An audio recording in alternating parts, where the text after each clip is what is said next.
Foreign Policy, CIFP 2024. We are going to start the B3 session, Who are Southeast Asia's Most and Least Favorites?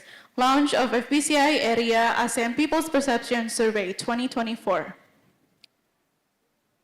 Before we start the third session, I welcome His Excellency Tatsuya Watanabe, President of Economic Research Institute for ASEAN and East Asia area. Your Excellency, the stage is yours.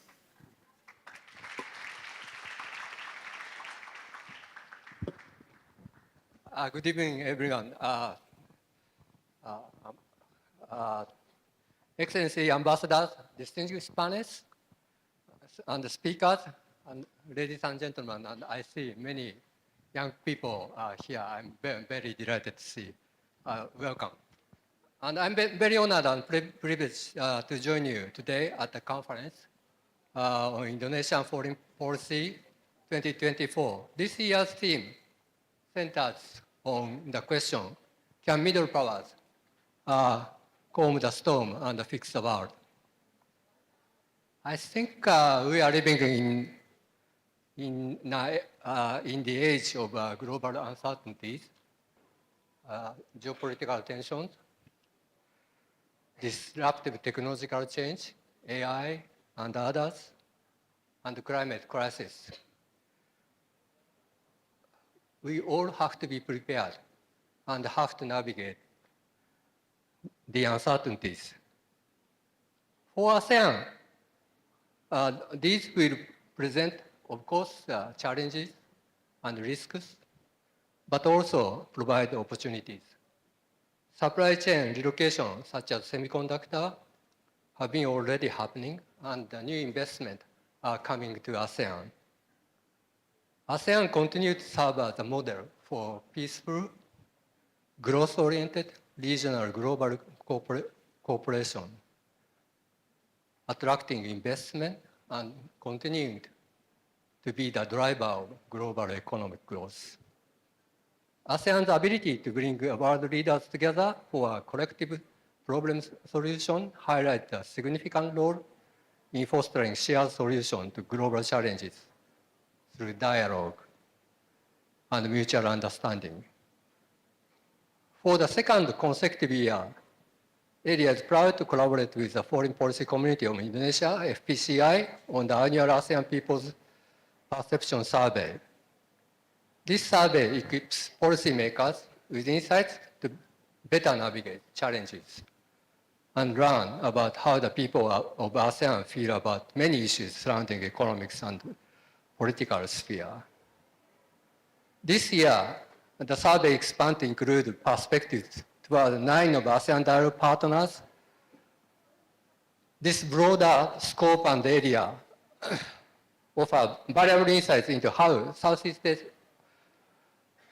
Asian communities view their relationship with these dialogue partners, relationships that have been pivotal for ASEAN's economic and political cooperation.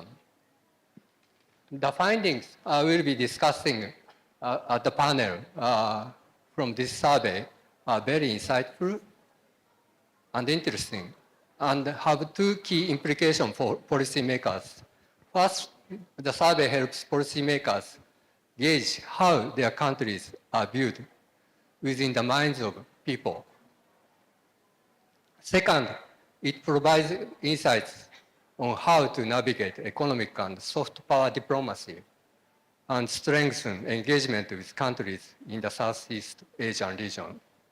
Beyond policymakers, we hope these findings will serve as valuable resources for stakeholders, businesses, academia, civil society, and more, and young people. I look forward to today's discussion and congratulations the launching of the interactive website of the survey. Thank you.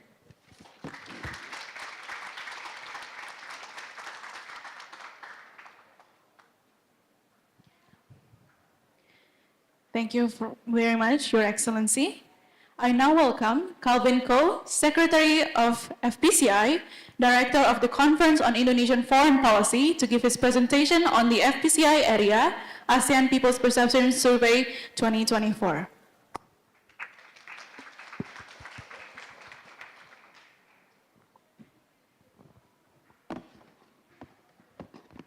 afternoon.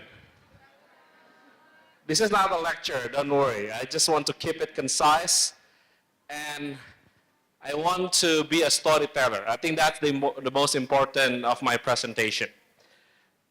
Definitely, good afternoon, President of ERIA, Professor Tetsuya Watanabe. Let's give a big hand for Professor Tetsuya Watanabe, who has been always supporting and also partnering with FPCI in the past 2 years in making the surveys possible. And definitely, I would like to also thank you to the esteemed colleague and friends, because every time I meeting them in the region, now I write them to each of them, please come to Jakarta, Pak Andy, and then Bu Kon, Pak Raffi, Bu Ha, thank you so much, Pak Jayan. So, I want to go straight. I only have 10 minutes. What you will hear from my speech is really about the most important thing and the most thing that could go to the headline, maybe, okay? So now I'll start with the most important about the aims, okay? So this survey, this launching of this survey has 2 products. Number 1 is the website. Next slide. And then number 2 is the report. This is the last year page of survey report. So today, you are able to scan later the link, and you're going to get an access. It's an interactive website about the survey result. And on January 2025, we will publish the report of the survey. What is the difference? With this interactive website, you can play around with 18 data sets of perceptions. And this is good for your thesis. Who are here are writing this thesis right now? Can you raise your hand? Anyone writing their thesis? Any talking about ASEAN? Any talking about US or China? There you go. You can find the data easily here, okay? Now the aims of the survey. So this survey aims to provide evidence-based policy recommendations on the relationship between ASEAN and its dialogue partners, and by exploring the perception and attitudes of the ASEAN people from all relevant sectors.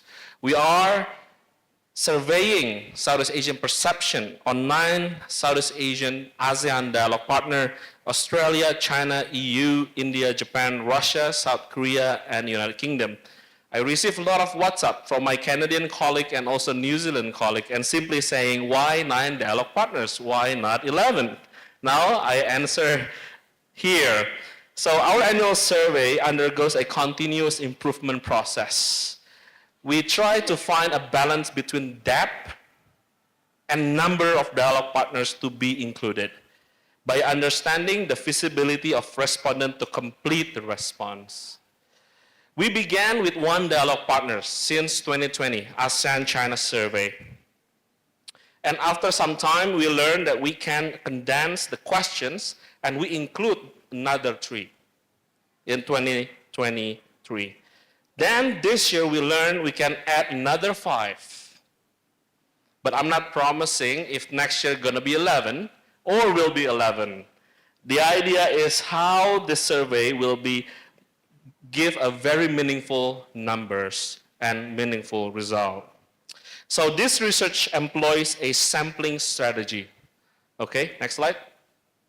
Data collection methodology and data analysis technique that are designed to capture a comprehensive range of perceptions and attitudes that exist among Southeast Asian people and also the public discourses. This year's survey has a lot of name of most. Why? Next slide.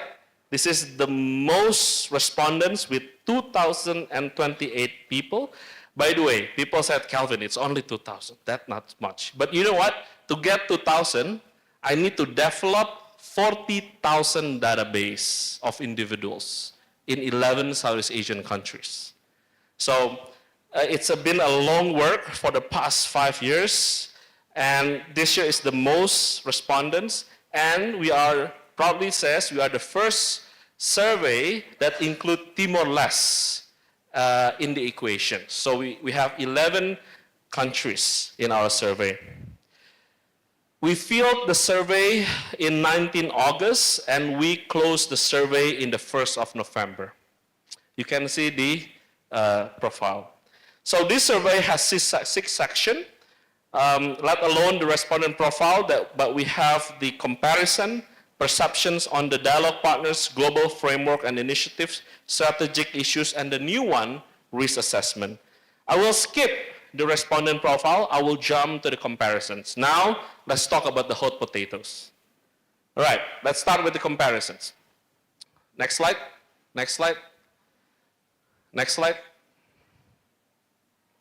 All right, let's start this. So Japan tops the survey as the most trustworthy, respectable, credible, reliable, consistent, aligned, and comfortable partner for ASEAN. However, 31% of respondents do not see Japan as the most relevant partner for the future of ASEAN. Right, next slide. On China, 31% believe that China is the most relevant partner for ASEAN future. They also experience 26% China's soft power in the daily life compared to the Japanese and South Korean soft power. However, we need to deeply know there's a consistent concurrence every single year that 43% respondents still see China in cautious. Even 45% of respondents sense China hegemonic ambition, and half of the respondents, 51%, believe that China is most likely to use economic tools as a political means. Now let's talk among the West countries. In the survey, the US perceived as the least trustworthy, non-compliant with international law, hegemonic, most likely to politically intervene.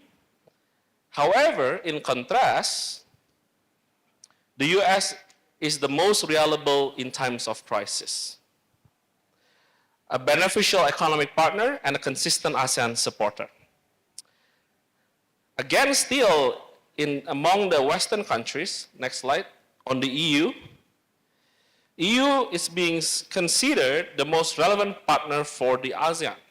So if you talk about the West countries, dialogue partners, a lot of people see EU as the most relevant partner for ASEAN compared to the US, Australia, and the UK. When I look to the Australian diplomat, they look at me again, so it's make me nervous. Now, among the Asian countries, India is still perceived, why I say still, because we did this last year, as the least influential in Southeast Asia. However, when we talk about partner for the Global South, I know Global South is still very debatable, 10% see India is ASEAN credible partner for the Global South. Now, I talk about the perceptions of dialogue partners on 4 attributes. Next slide. We have 4 attributes talking about goodwill, respect, treatment, and effort to diffuse rivalry and tension. Next slide. Okay, this previous one. Okay, so let me summarize it for you. When we ask about how do you agree on the goodwill, do you agree on the respect of the dialogue partners toward ASEAN? Do you feel the treatment is being equal to ASEAN? Do you feel they are effort to diffuse rivalry and tension? The result is, next slide, 3 countries, Japan, Australia, and South Korea, tops the 3. So for Southeast Asian, we see Japan, Australia, and South Korea have the most goodwill, respecting ASEAN, treating us equally, and always has consistent effort in diffusing rivalry and tension in the region. Now, this year, we also add a question about global framework. Global framework is, as you remember, it's about initiative by the dialogue partners. So we asked 19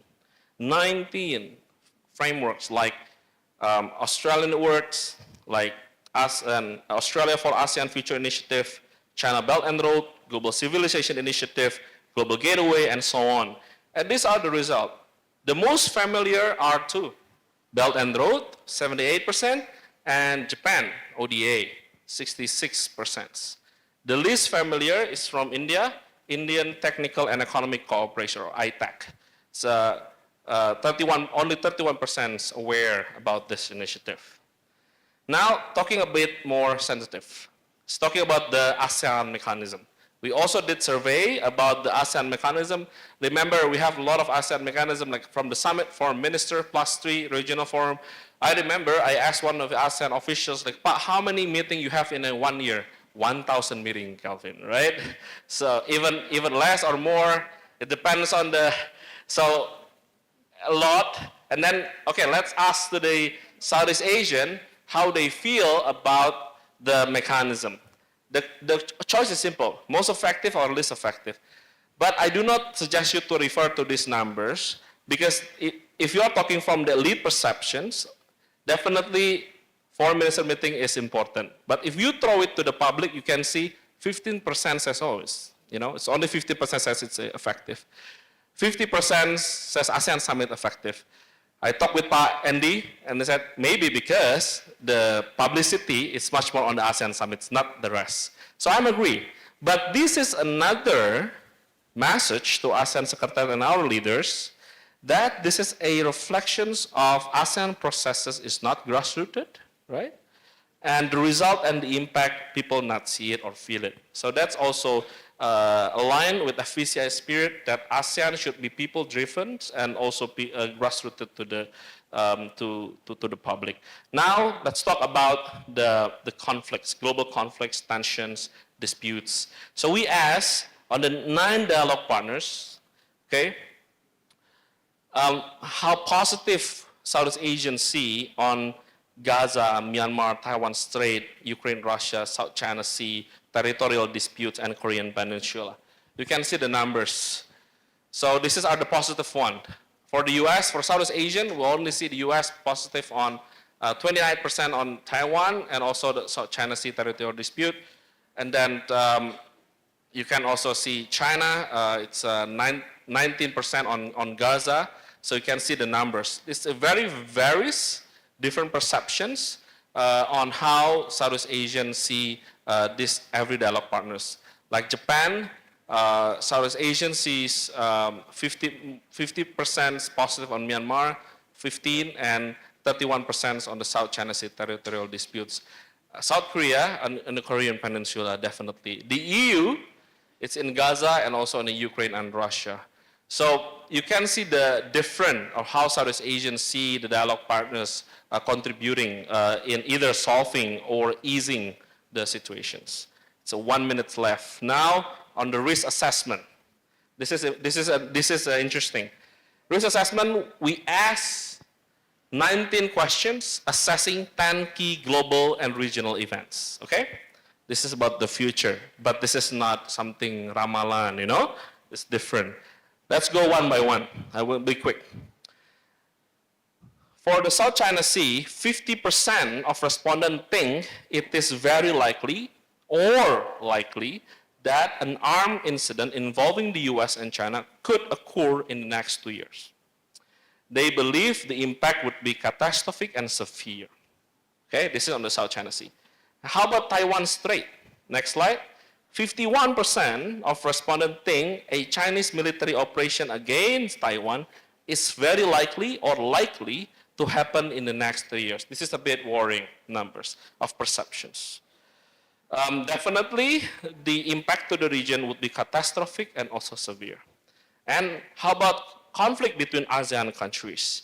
58% believe this is unlikely and very unlikely. This is interesting because ASEAN was a region of conflict if you talk about 60 years ago, and now the perceptions has gone, the trust is being deepened. In Myanmar, 29% are neutral. I need to highlight this because it's quite significant.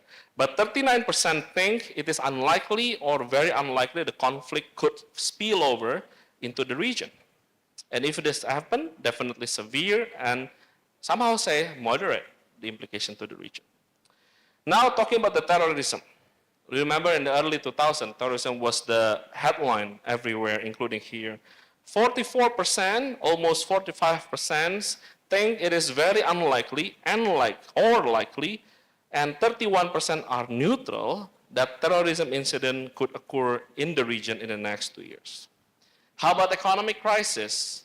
56% think it is very likely or likely that will happen in the region. How about food security? President Prabowo always talk about this. 42% of Southeast Asian respondents think it is very likely, or 32% neutral, that food security crisis could happen in Southeast Asia in the next 2 years. How about pandemic? 33% respondents think it is very likely or likely, but 38% neutral. How we see it, this is the wait and see, and on this. Definitely, if this happens, the impact is very catastrophic. Lastly, on the climate change, this is a very affirmative conclusion that 68% think it is very likely or likely that climate change-induced disasters could occur in the regions in the next 2 years. This is the last slide. But my last note, this is Southeast Asian perceptions. Perceptions of 600 million people. No. It's a sampling, right? It's a perception hovering in the public discourse that we capture of a community that live in between two oceans. Remember, we are right in the middle of Indo-Pacific, where significant numbers of oil passing by our waters, and where the major powers are always playing around in our door sometimes. So this is very important for the policymakers or even to our dialogue partners to see where they are in Southeast Asian people mind. My name is Calvin. Thank you. Looking forward to the discussion. Thank you very much, Calvin, for the presentation. Without further ado, I welcome Bapak Andy Bayuni, Senior Editor of the Jakarta Post, as the moderator of the session to start the session. Yeah.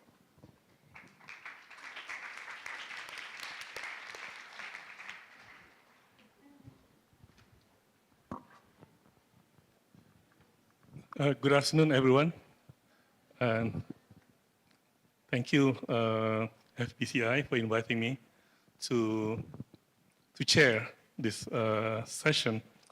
And I thought the session has a somewhat provocative title: Who are Southeast Asia's most and least favorite partners? So those representing the partners, be prepared for disappointment from the findings, or feel elated if you happen to be the favorite partners. The survey, this panel discussion is going to be based on the survey. So the panelists have had a sneak preview of the survey and have access to the data to be able to speak about the content. It's already explained, it's a joint collaboration between the Foreign Policy Community of Indonesia and the Economic Research Institute for ASEAN and East Asia area. So I'd like to congratulate both institutions for coming out with this very important survey and very timely.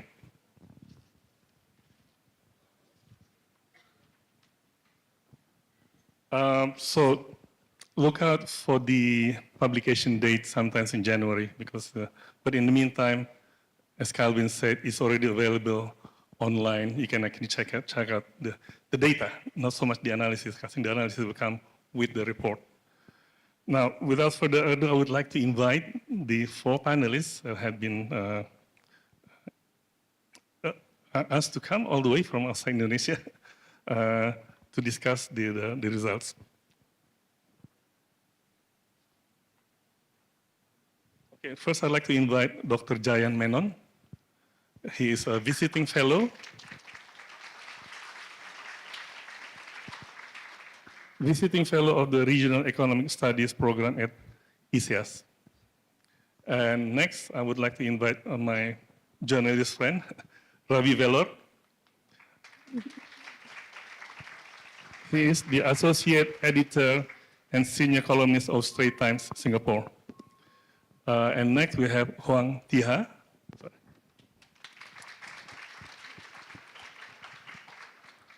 And she is senior fellow and co-coordinator of Regional Strategic and Political Studies program at ICEAS Yusof Ishak Institute. Last but not least, I'd like to invite Hona Savans Bongan Naksai.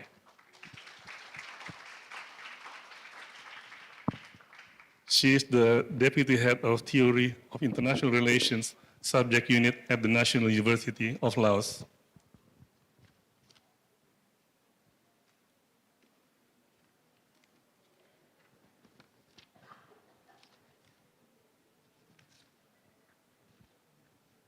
Okay, welcome you all, the panelists. Let's start with the general questions. We heard the presentation just now, and there are so many very interesting findings. And so I'm going to ask you a question, just a general comment about the survey, but if you have a favorite finding that you want to highlight, please do so, because the idea is you want to help the audience here to also to give guidance on what to look out for, because like I said, there's so many things to look for, so many interesting findings, but you can help them by guiding them what to look out in the survey. So let me start with Jayan Menon. Thank you.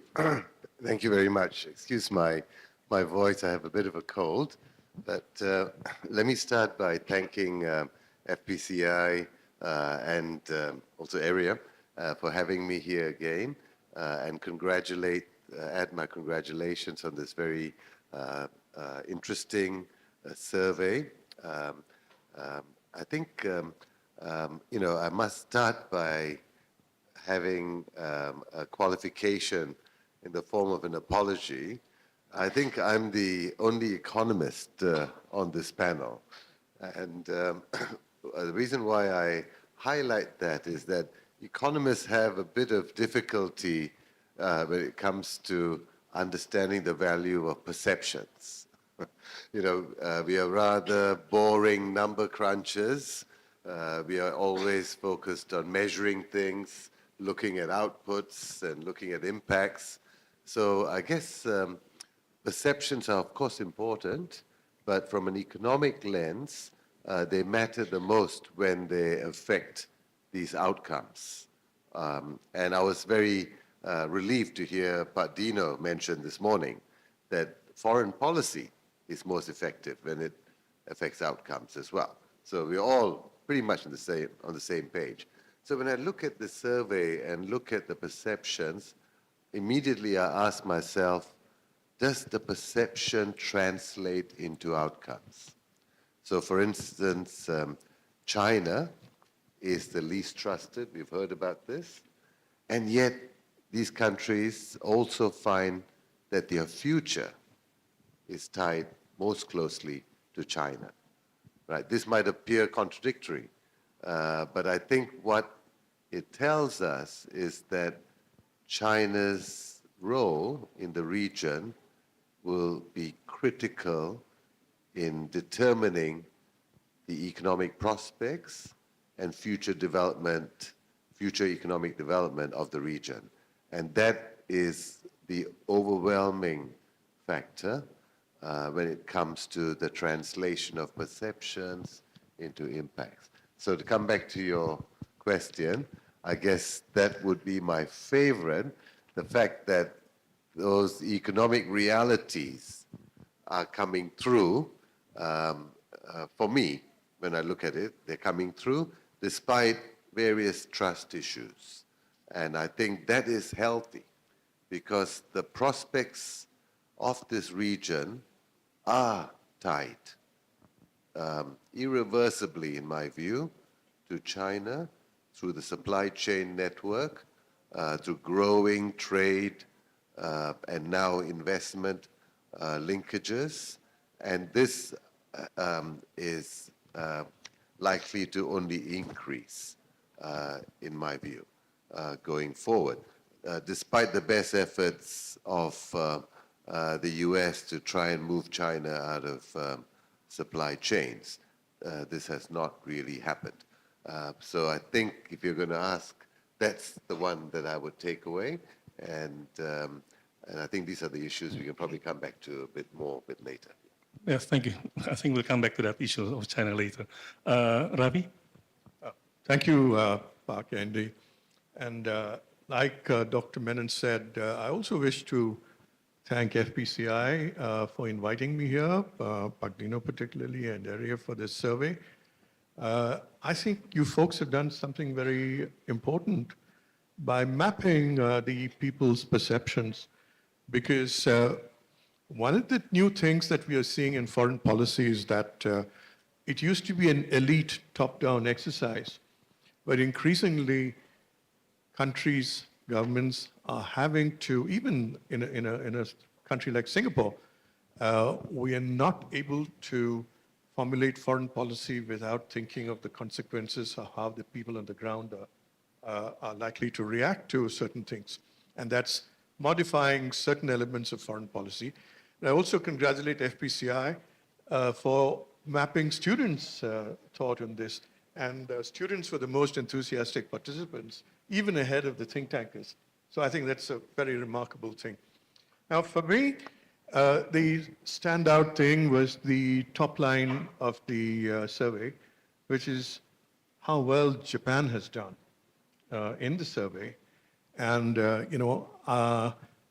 if you were to come to Singapore about 20, 25 years ago, every time there was a big noise, it could have been a tire burst on the street, but a lot of people would close their windows and doors, because these are people who remembered the war years. And still, those memories come and they think a bomb is going. That was a reflexive action. But about 6 years ago, the Japanese helicopter carrier JS Kaga sailed all the way from Tokyo to Sri Lanka, and she stopped in Singapore on her way home, and I went on board. I was fortunate to be invited to dine with the captain of the ship. Nobody in Southeast Asia had any issues with a Japanese warship coming all the way to Colombo port and going back. I think it speaks to the great success of Japanese foreign policy, and especially their public diplomacy, that perceptions of Japan have improved so much. Now, I go to Japan quite a lot, and I'm surprised to see the number of Chinese tourists coming to Japan. If you go to the outlet malls in Gotemba, for instance, you just hear Chinese all around the place. And in 2019, which is the year before COVID, Japan got 11 million Chinese tourists.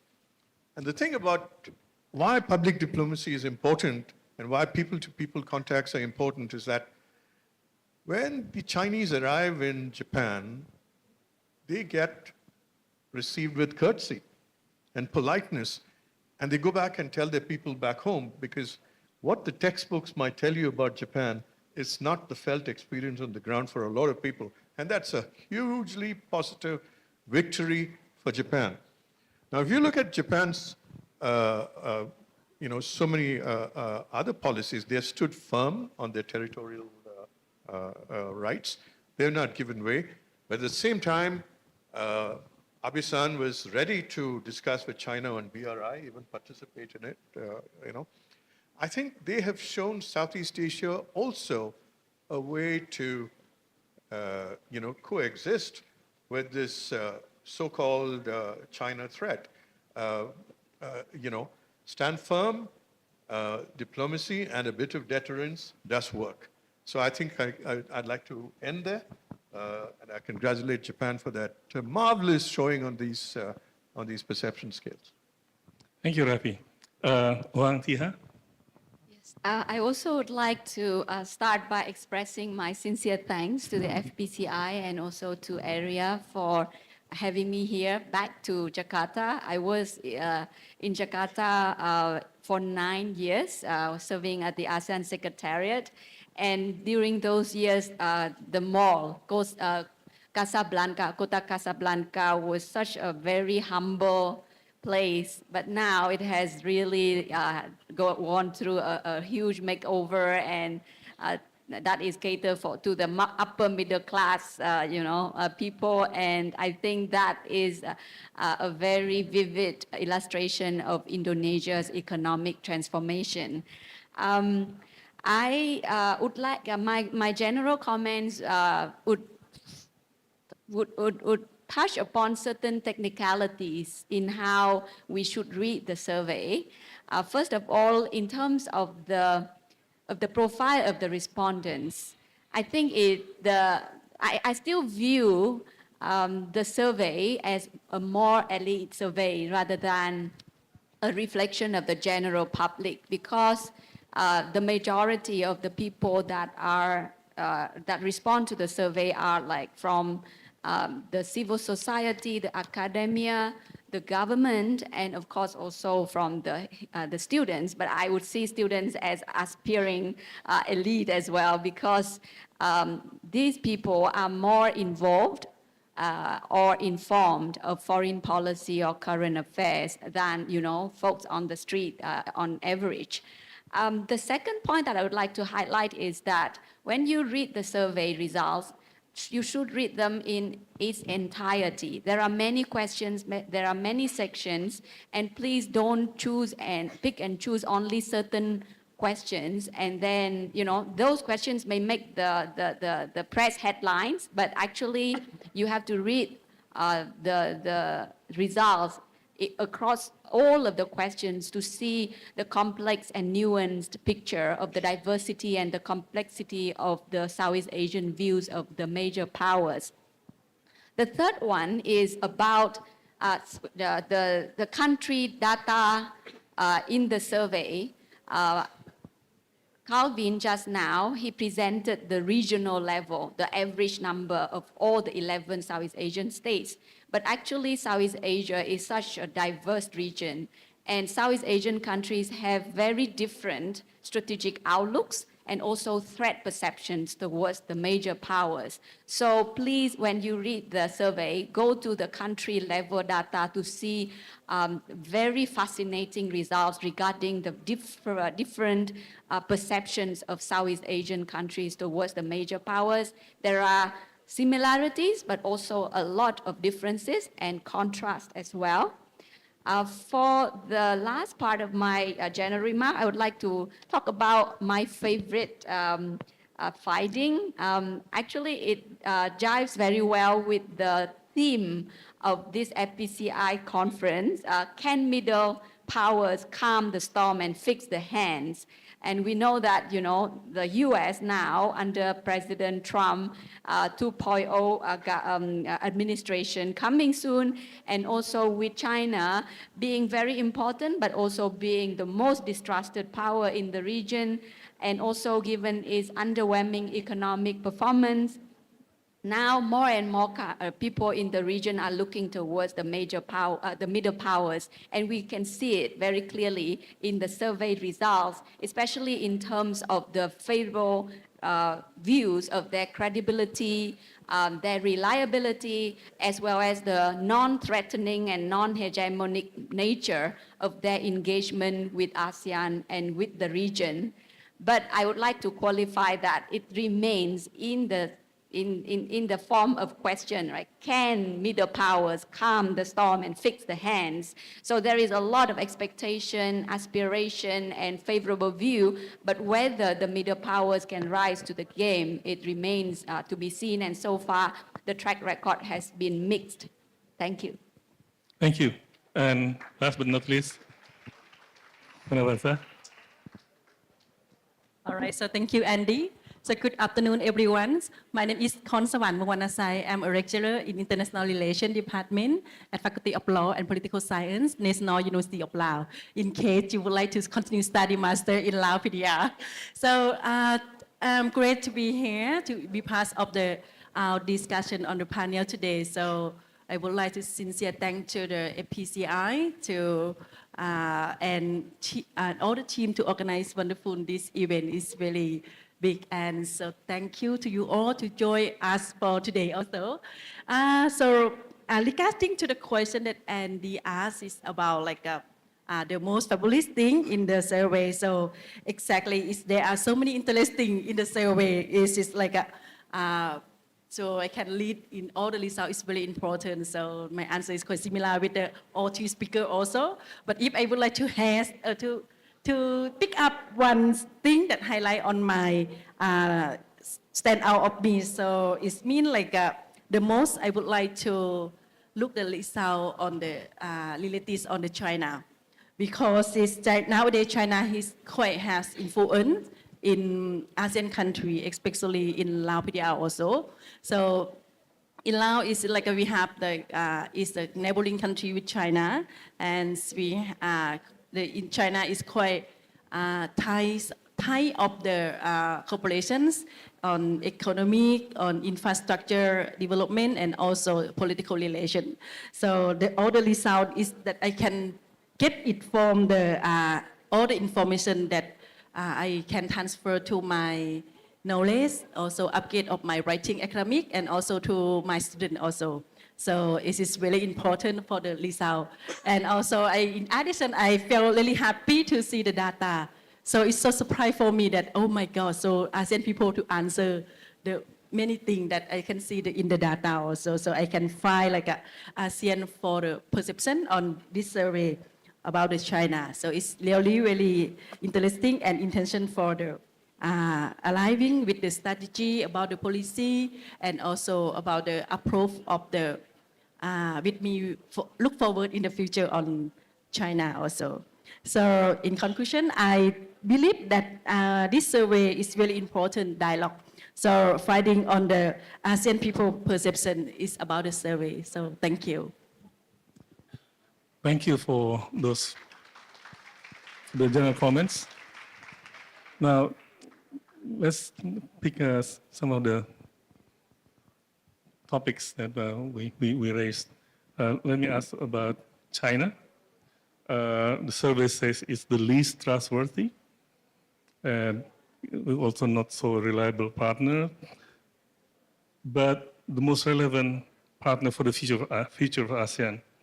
A partner for growth is seen as most likely to use economy as political tool and has biggest economic ambitions. Like you said, this is perceptions, not necessarily translating into reality or policy. But these perceptions give the impression that the relationships between ASEAN and China was not exactly healthy or stable. So what really needs to happen to bring this level of trust between ASEAN and China? Right. Okay. So I'm not a political scientist or a security expert, so I'll leave that to my very able co-panelists to deal with those aspects. But I think, let me say this, I think the growing interdependence economically between ASEAN and China, in a sense, sets the path for the relationship when it comes to how far they can actually break away as a result of a lack of trust, right? So it's kind of hardwired to some extent. You don't need to have a high level of trust to engage in commercial transactions. It helps it grow, but it's not necessary that you should have, trust. We know that trade is mutually beneficial.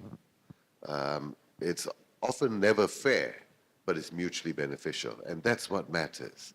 And I think as trade grows, then it will actually affect the trust deficit as, indirectly over time.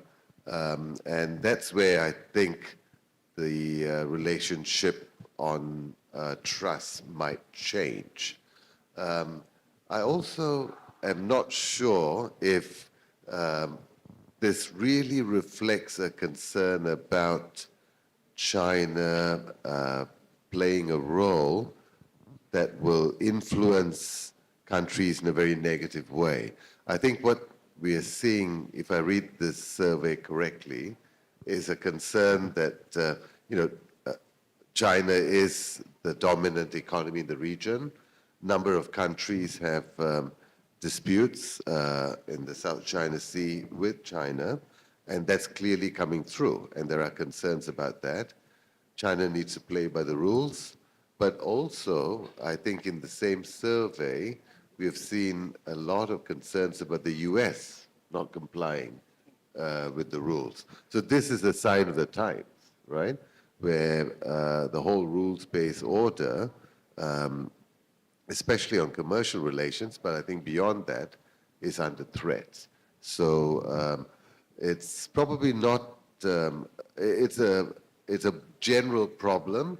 I think it manifests itself in China because of the high interdependence of these countries with China, and because China is the dominant economic partner in this region. Yeah, but I think it's a reflection of a broader, general problem dealing with a breakdown in multilateralism and a rules-based order that's actually being translated as a problem with China because of its dominant influence in the region. Yeah. Okay, thank you. That's a very economist point of view. Ms. Huang, you have from the political scientist view.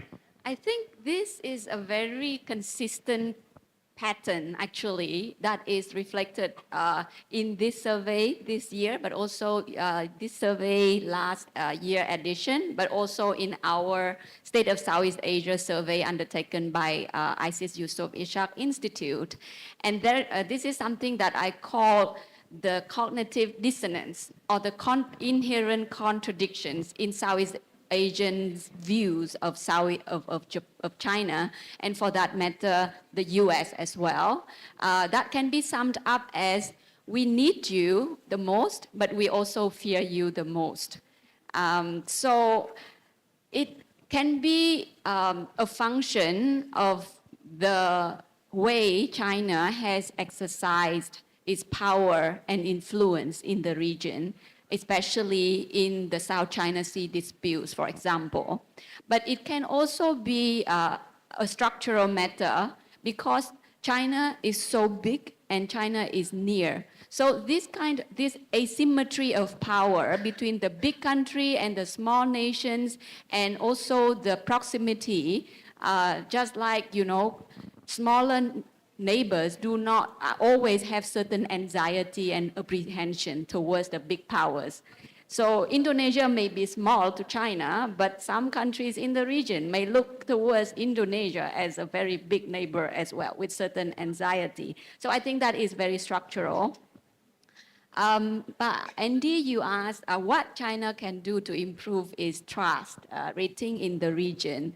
And if there is one thing that I would want to recommend is to appeal to China, especially in the foreign policy establishment and the leadership, to appreciate and to listen and to empathize with Southeast Asian views and concerns and perspectives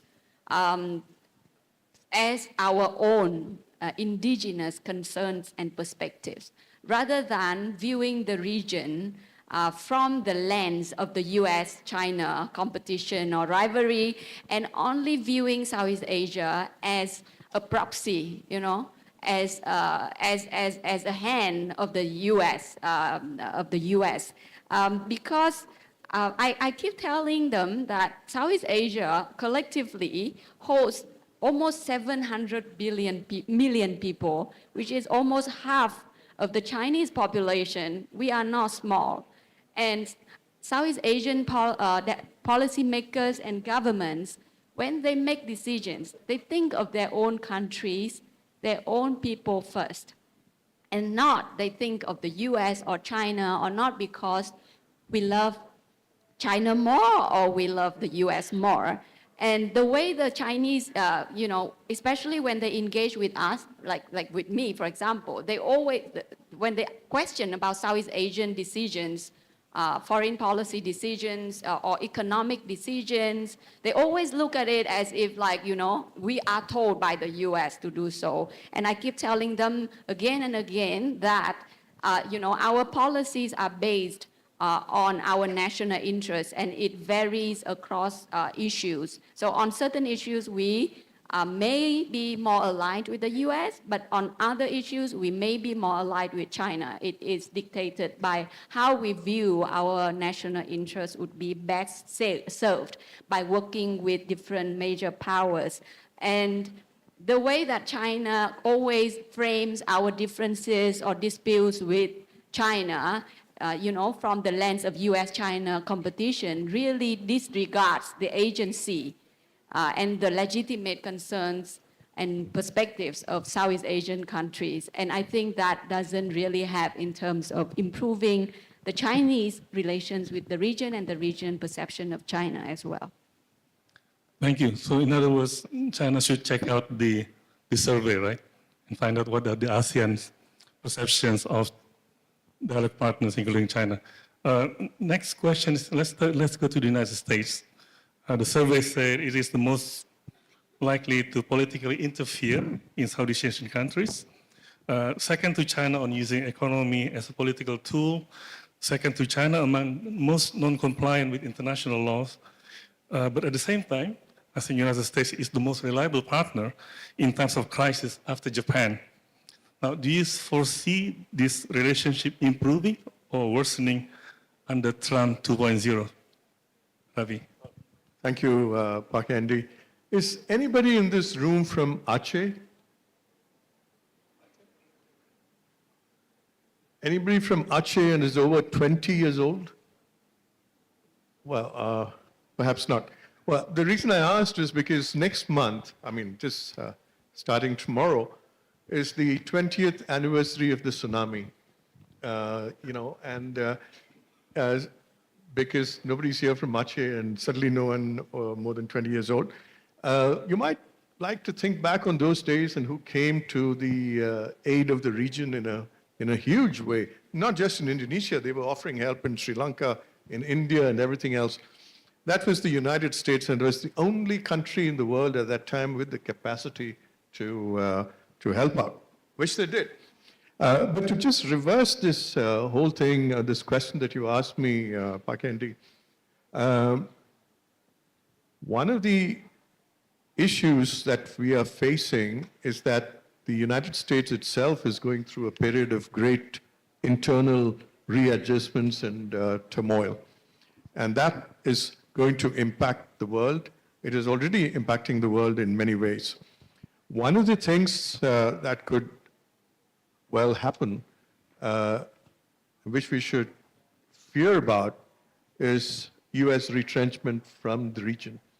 If you look at Donald Trump's comments, the way he called in Mark Milley, who was his chairman of the Joint Chiefs, and questioned him about the price of the presidential plane. I don't know if you saw that. He asked why is the new Air Force One costing $2.5 billion, and they managed to negotiate it down. Now, Trump's policies, economic policies, may raise the deficit in the US, but at the same time, he's going to be looking at where his money is being spent. And there's a good chance that he might say, hey, why are we spending all this money guarding all these faraway people when we should be using that for the American people? So there is a threat that there might be a bit of retrenchment, which is not very good. The other part, and it relates to the survey here and about political interference, it's a valid question because in the last 2 years, we've seen 2 color revolutions in Asia. One was in Sri Lanka and one just in August in Bangladesh. And there have been fairly credible people in Asia who thought that not all of this was self-generated and some of it was externally generated. So this is an issue that all of us have to be watchful and mindful, especially younger people, about outside influences affecting us. Under Trump, that might not happen because he doesn't have the bandwidth to interfere, but certainly under Biden, there was a sort of a moralistic, ideological foreign policy that has affected significant parts of the world. Now, if I were American and I read this survey, I'd be quite worried because on this particular question, the Americans ranked more poorly than Russia. You know, that was one of the surprising elements of the survey that showed up. And I don't think that's a positive. And I think that if that survey was to be done today, the Americans would look significantly worse because not just because of what's happening in the Middle East, but also because of Ukraine. You know, the most recent reports last week that they were trying to persuade Ukraine to drop the conscription age from 25 to 18. You know, it's like sending children into the meat grinder. And I think all these things are good. I mean, you look at the Starbucks occupancy today versus what it was 3 years ago when I come to Indonesia, when I go to Malaysia, and I see the footfalls are significantly lower. And I would caution America that they cannot take this region for granted, and you know, they better do what they can to improve their image in these parts of the world. Thank you. Honorable. Okay, thank you, Ravi. So may I add some point about this question? So exactly, so at the survey, the result suggests that U.S. had really right? It's made like a complicated role in the Southeast Asia. So for the TAM policy, if we look at the trend of the his for the policy is like a Trump become the president in the second term.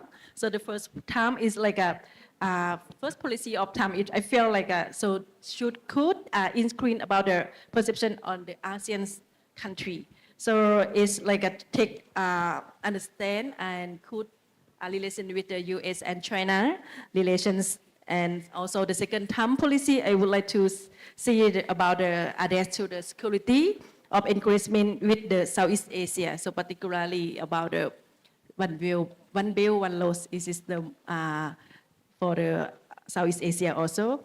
And for the another thing, I feel like a relation of the term, if feel like it's quite have both risk and opportunity also for the policy. So on the corporations with the political or economic or social society, and I would like to see about the improvement of the town policy, about the policy in the future in many areas. So thank you.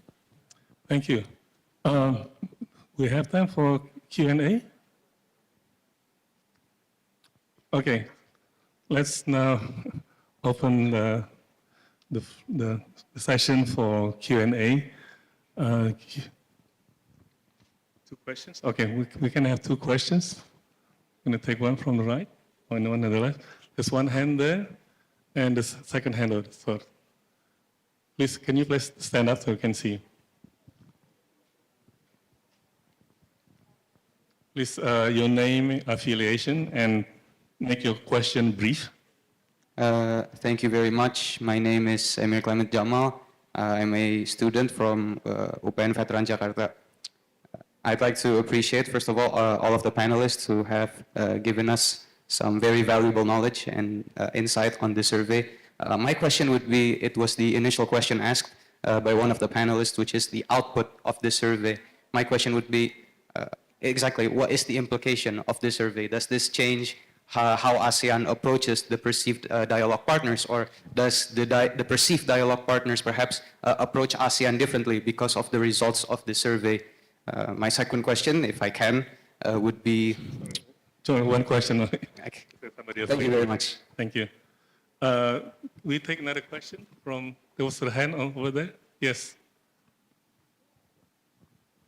Hello, good afternoon. My name is Rebecca. I'm a journalist. So I would like to, this particular question is especially for Mr. Menon, but the other speakers would you're very welcome to chip in. Because you mentioned about China earlier and how the impact for ASEAN with Trump taking the office in January. And he already stated a really high tariff tax, especially for China, how that will affect the economy in China and especially trade for ASEAN and the region as well. Thank you. Thank you. I think the second question for you. The first question I will give to, would you take it up? Okay. Please. Yeah. Yeah. Thank you for your question. One of the things I've been talking about lately is, that point you said about how the dialogue partners should approach ASEAN.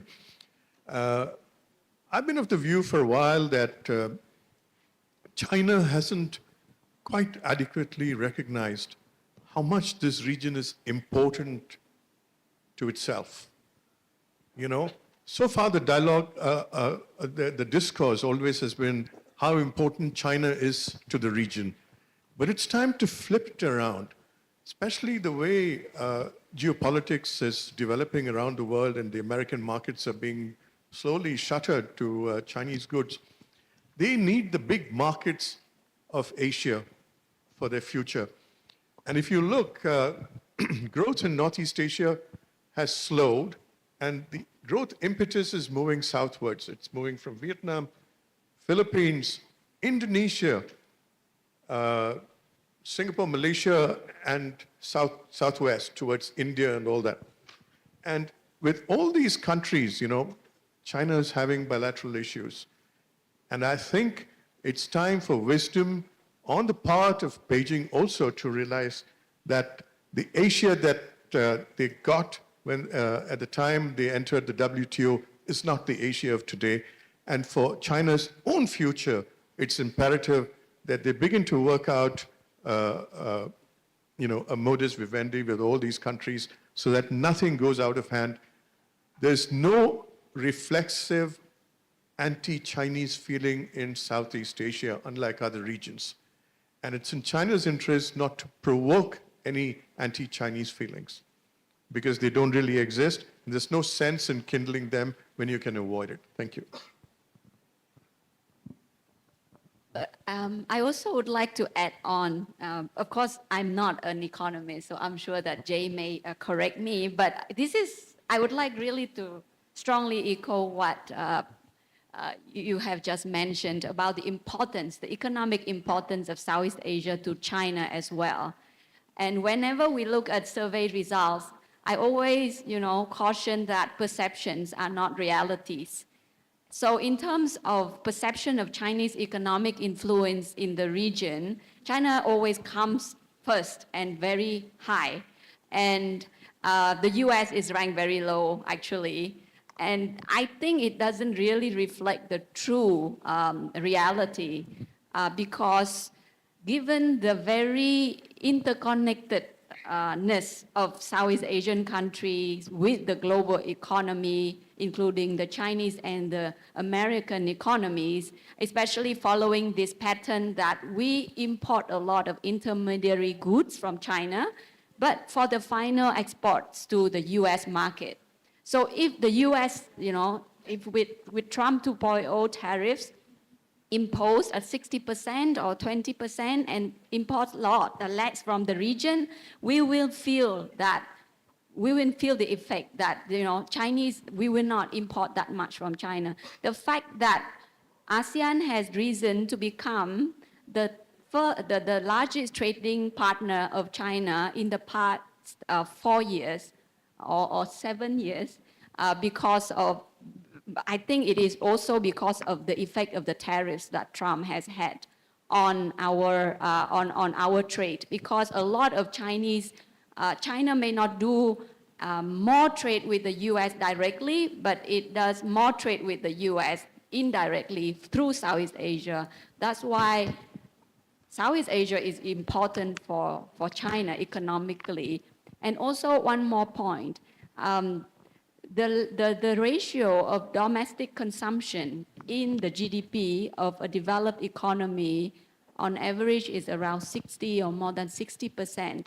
Chinese Domestic consumption only accounts for around 40%, which is much lower than the average advanced economy level. So that means that China relies a lot on exports for its continued economic growth.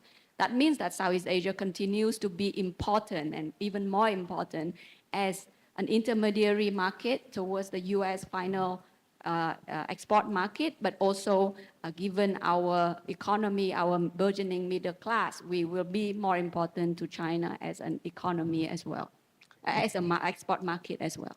Thank you. Jan? So I think Haas already answered part of the question on Trump 2.0, and I don't disagree with any of that. I think you're spot on. Let me just add a few things in assessing how Trump 2.0 might play out. The first point, I guess, is to recognize the point that everyone's been making, and that is, you know, we'll have to wait and see what actually happens, what he actually does. There's two dimensions to this. One is that he's just erratic. He says a lot of things and then 5 minutes later forgets what he just said and then changes his mind. So there's that uncertainty, but there's also another element related to that, and that's the whole negotiating tactic, right? So you come out with this, you know, exorbitant proposals to, you know, basically stoke a bit of fear, get countries to start thinking about how they should respond, and then, you know, start negotiating from a place of greater power. That's, I think, his approach, because he's, you know, the deal maker, right? This is how he sees himself. So we don't know exactly, but I think we can probably be quite sure that he's very keen on tariffs. He has a zero-sum view of the world, and he is going to, you know, implement some of it. The amount, the rates itself are a bit unclear, but it's going to be a lot higher than they are now. And this will be very disruptive, you know, I mean, especially since countries will most likely retaliate and set off a domino type effect, which will, you know, lead to, you know, sort of a global trade war, which won't be good for anyone concerned. But if he targets China in particular a lot more, China's already now being targeted because Biden has retained all of the Trump tariffs and expanded them and introduced a whole new set of distortionary policies, right? The remarkable thing is President Biden is the bigger protectionist than Trump 1.0. And will Trump 2.0 be worse? We have to wait and see, because one thing he will also do, which he said he has no interest in all the subsidies relating to green transition, which is the Inflation Reduction Act. That's, you know, you're talking about $500 billion here, or thereabouts, in total. Well, $50 billion initially, but then, you know, if you go through the full program, what you will find is that the distortionary effects of those subsidies that he might roll back will offset some of the other protectionist policies, like the tariff increases. So we have to look not in gross terms, but in net terms.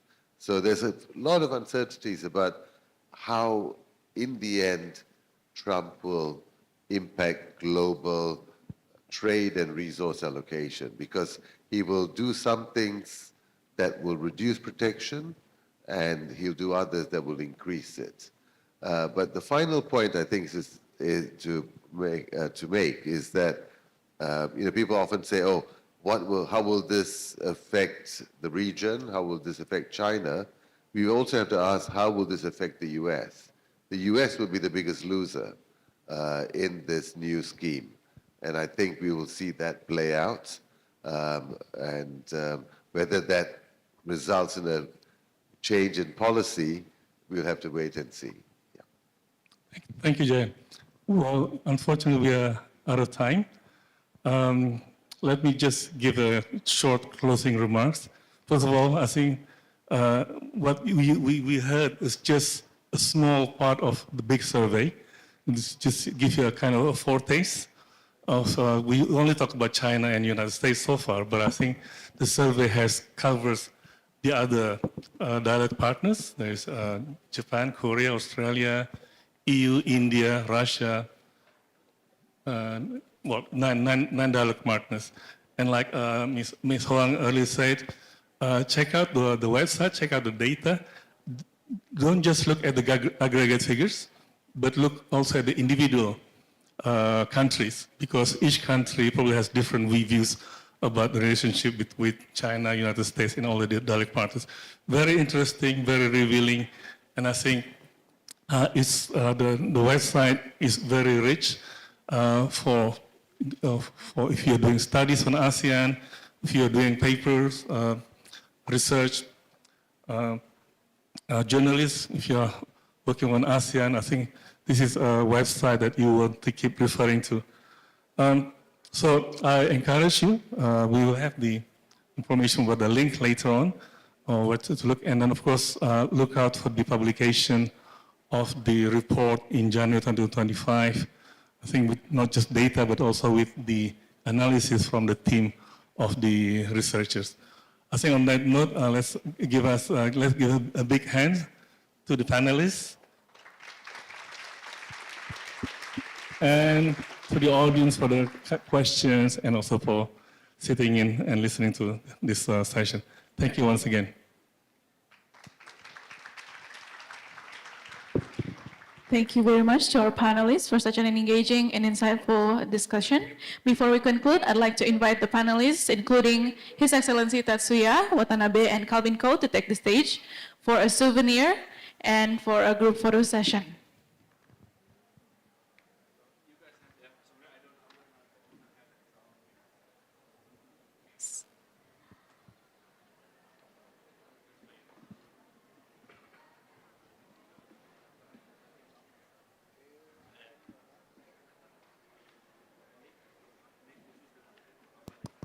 For the audience, please do not leave. We'll take a picture with all of the panelists.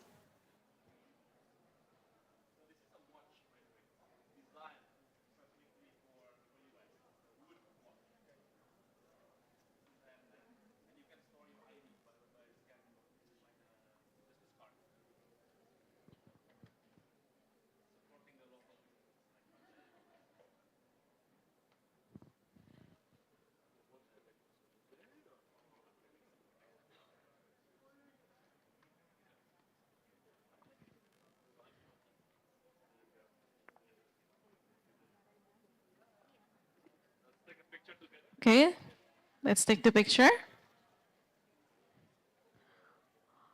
On the count of 3. 1, 2, 3. Once more. 1, 2, 3. Okay, we'll take the picture with the audience, so you may be stand right here. Yeah. For the audience, you can gather to the middle to take the picture.